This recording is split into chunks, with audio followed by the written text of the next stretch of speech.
Bukod po dun sa issue nung pagpapauwi ng Pangulo, kung talagang sincere daw po siya dun sa pakikipagkasundo sa mga Duterte, baka pwede rin magpa-hair follicle test ang Pangulo.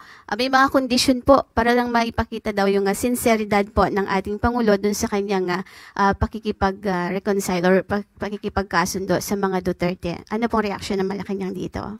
Ulit-ulit, paulit-ulit, uulit-ulitin ko, uulit-ulitin natin. Peke, ang video na siyang pinespread or isiniwalat itong si Atty. Harry Roque. Dapat pa natin siyang paliwalaan?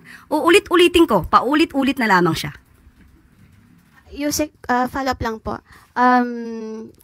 Hindi naman din po batay dun sa video lang yung panawagang magpa-hair follicle test ang Pangulo. Bukod po doon, medyo... Paulit-ulit po ulit? Hair follicle test po ulit? Yan po yung ilan sa tingin nyo ba meron silang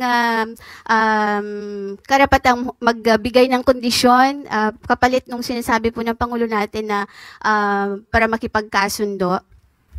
Ang pakikipagkasundo po ay para sa taong bayan, hindi para sa personal na interes ng iba.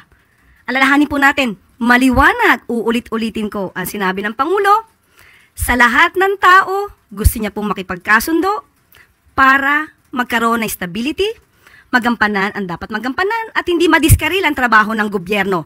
Ayaw po niya ng away. So, ang awayan na to, ang siya nagpapabagal sa trabaho ng gobyerno dahil puro paninira. Puro fake news na natatanggap ng Pangulo.